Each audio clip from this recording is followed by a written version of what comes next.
Death, an Inside Story. A Book for All Those Who Shall Die by Sadhguru. Death Blow and Introduction.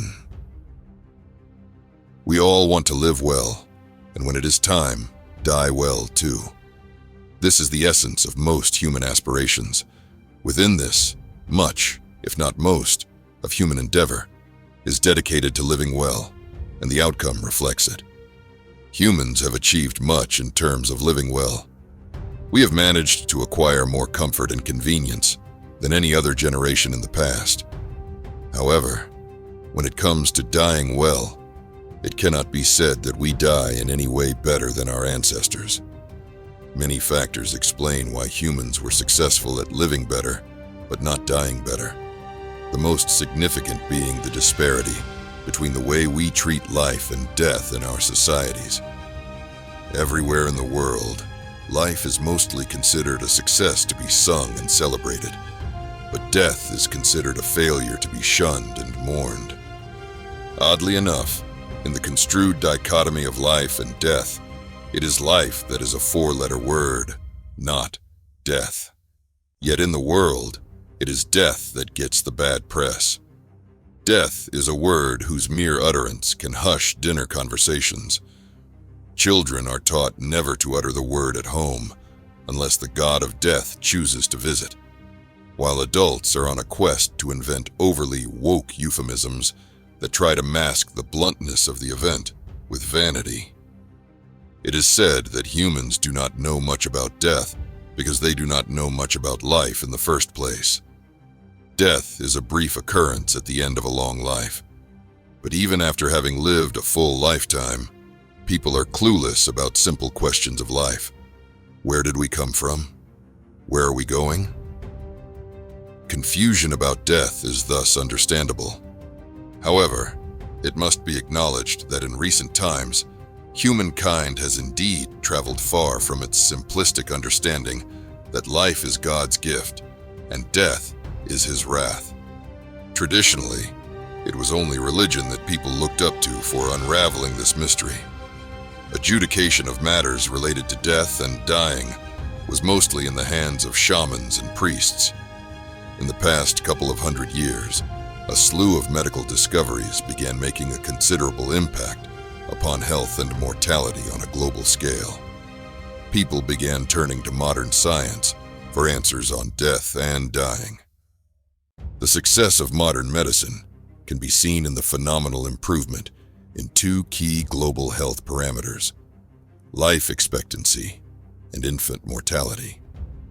No better testimony to this success is needed than the burgeoning global population of 7.75 billion people on the planet.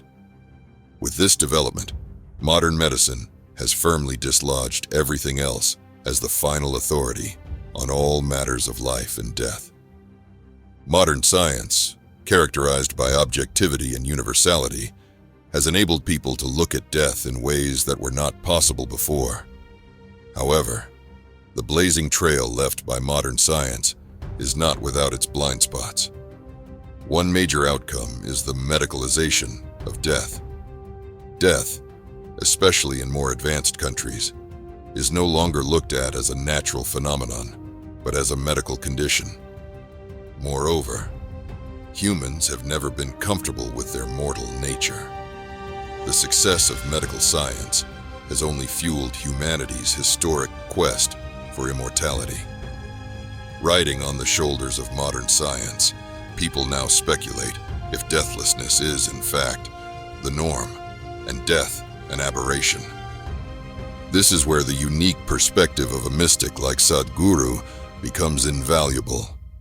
Sadhguru is a modern mystic and yogi who has touched and transformed the lives of millions around the world. With his profound insights into life and death, he offers tools for self-transformation and a deeper understanding of this inevitable event. One afternoon, almost 4 decades ago, Sadhguru, then a young man at his cocky best, had a deep spiritual experience that changed his worldview and life entirely. Suddenly, What I had thought all my life was me was all around. I did not know which was me and which was not me, he says. This experience made him deeply ecstatic. Over the next few months, it became more stabilized and a living reality. This spiritual realization also brought back a flood of memories of his past lives and a deep understanding of the process of life and death. This experience made Sadhguru set out with a plan to teach the whole world to live as joyfully and ecstatically as he does. Over the past 4 decades, this has turned into a global movement aimed at self-transformation. But looking back, it is unclear as to at what point did Sadhguru, who has been considered a foremost authority on joyful living, begin being regarded as an authority on death as well. Was it when he began recounting clearly his past lives? Or was it 25 years ago when he articulated for the first time the purpose of his current life? To consecrate the Dhyanalinga, the dream of many accomplished yogis, which was entrusted to him by his guru 3 lifetimes ago? Or was it when several people around him were able to recollect their association with him in their past lives spontaneously? It is not very clear when, but soon people began to turn to Sadhguru on matters of death and dying as well. However, Sadhguru has not always been the most communicative about death.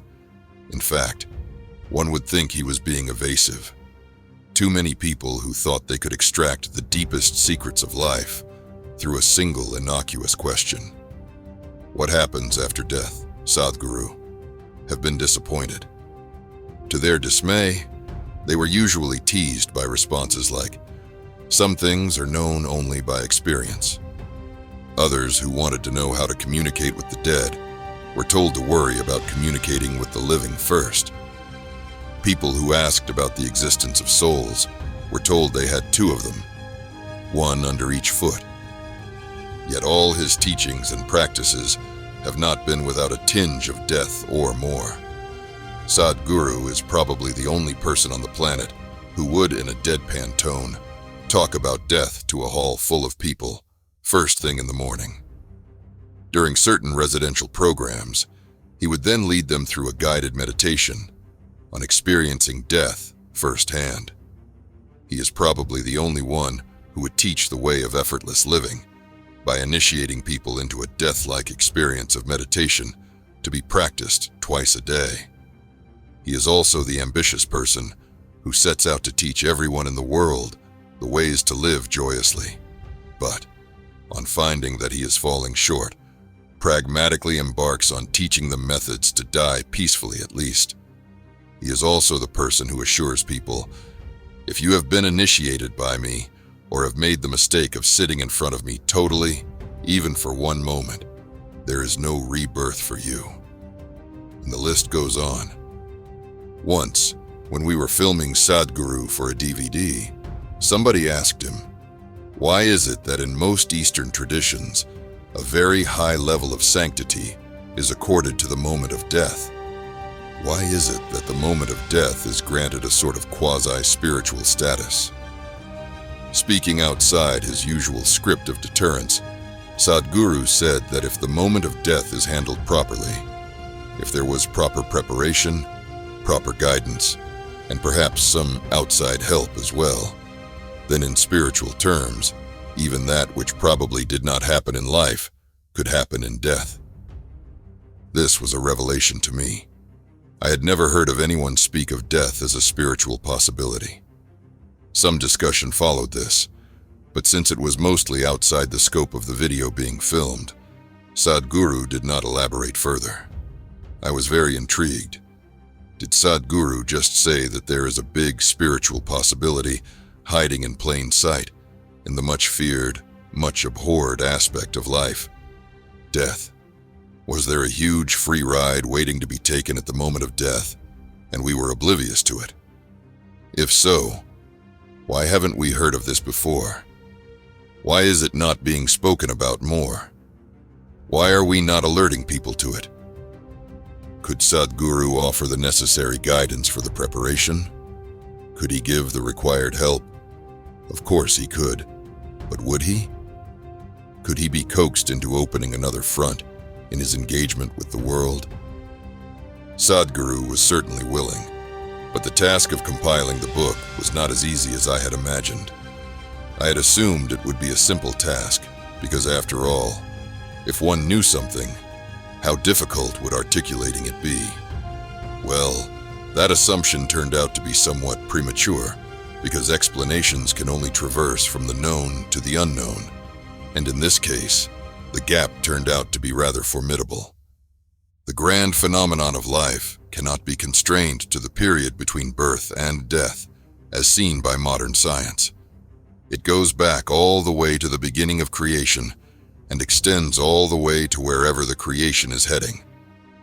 Hence, any understanding of death that does not take this fact into account is bound to be incomplete and incorrect. In the first part of the book, Life and Death in One Breath, Sadhguru describes the essential mechanism of life and death using several approaches. He describes the yogic understanding and further simplifies this using the example of the familiar soap bubble.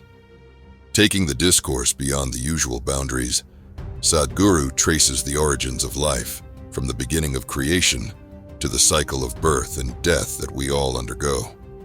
He also talks about the different kinds of deaths and what choices we have in death. He concludes the first part by describing the highest form of death, the dissolution of the self, which is the goal of all spiritual seekers.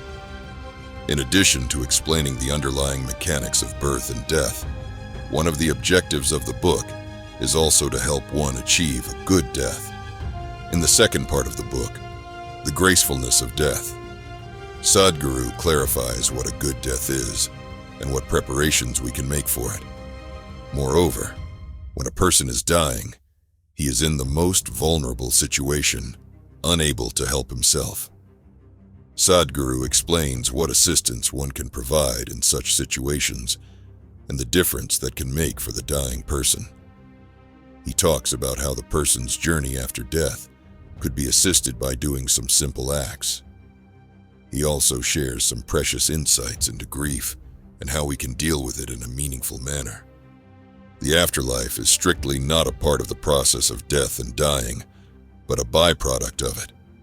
In the third part of the book, Life After Death, Sadhguru offers us insights into this much misunderstood and maligned aspect of life. Here, Sadhguru talks about ghosts and spirits, their origins and their lives, what they can and cannot do to us, and how we can protect ourselves. He also talks about the process of reincarnation, what passes on from one birth to another, and what is lost. He also examines if our previous lives are of any relevance to our present lives at all. In this context, Sadhguru talks about his own past lives and answers the question people frequently ask him: will he be coming back? The book is in no way complete in presenting all that we seek to know about death and dying, nor is it the sum total of all that Sadhguru has to offer. But we hope it will be an active force to dispel the gamut of misconceptions about death in the world. The most significant aspect of the book, however, is how the tools offered by Sadhguru and his presence in our midst can help us make our own death more graceful and spiritually significant. In all the ensuing chatter about death and dying, it is hoped that this primary purpose of the book is not lost on the reader.